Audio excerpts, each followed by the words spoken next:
Today we're going over our UFC 96 fight picks for Jardine versus Rampage. This is going to be a good fight card. It's a tough one for me to pick. I want to point out that we're here in the beautiful sunny landscape of Florida for all you people freezing your butts off up north. All right, let's go to it, man. First fight, we got an exciting fight card. We got Gray Maynard 6-0 going up against Jim Miller 13-1. For me, I picked Jim Miller for this fight. It's a tough decision. Gray Maynard's got heavy hands, strong wrestling on the ground. He goes the distance almost in every fight. The guy, he's an avid competitor.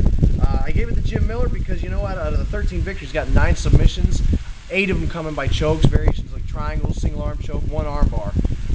So this guy, I mean, you put him on the ground, he's going to do something with it. He knows where to go with it, he knows how to finish. I'm giving it to Jim Miller in the first fight. Now, keep in mind, of course, we're only doing the 5 televised picks. Second fight, Matt the Hammer Hamill. I love this kid. Versus Mark Munoz, coming out of WEC. He's 5-0. He's very tough. Got some heavy hands. Wins. He has been in 3 first-round TKO victories. Most recent against Ricardo Barros at WEC. Most recent here, 37 in December. I'm picking Matt Hamill, man. I mean, you got to give it to the guy's wrestling ability. Never actually seen him get knocked out, but we've seen him get punched in the head about 1,000,000 times. It took a Rich Franklin kick to the gut to put Matt Hamill down. I give it up to his world-class wrestling and his ability to not know when he's getting punched. Matt Hamill takes this victory probably by decision. If not, it'd be a pretty vicious TKO in the third. Fight number 3.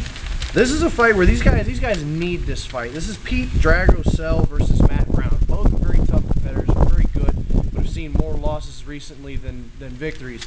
So both of them definitely need a win to March 7th to continue their career at the UFC. Pete Sell, like I said, he's looking to come back to his winning ways. His last fight was a victory decision over Josh Bergman, which is not an easy task to come over. He's tough on the ground. He's got some submission victories, but I just, he gets knocked out quite a bit, and I see him as maybe having a weaker chin.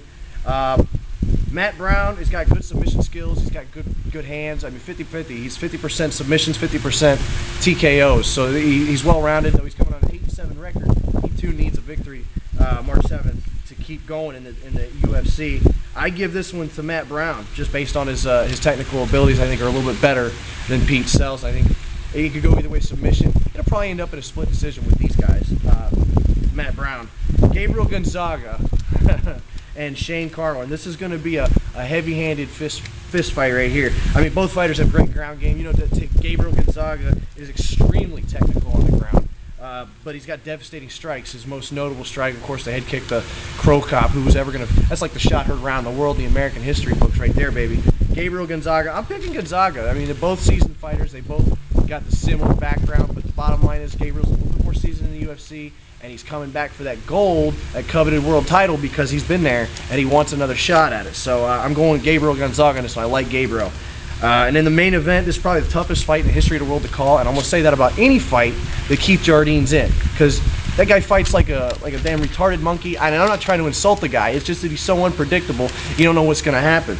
Rampage with his newly refound boxing skills. The man boxes better than some professional boxers I've seen. He's got some of the most devastating punch power. We know that from watching Sports Science. Thank you very much. I'm actually going to give the fight to Jardine. If he can utilize the fact that Quentin doesn't defend so well against kicks, and he defends better when it comes to the punching. If Jardine can steer away from punching at first and get in there with some heavy-landed kicks like he did with Chuck, I think the night could go to a split decision victory for Keith Jardine.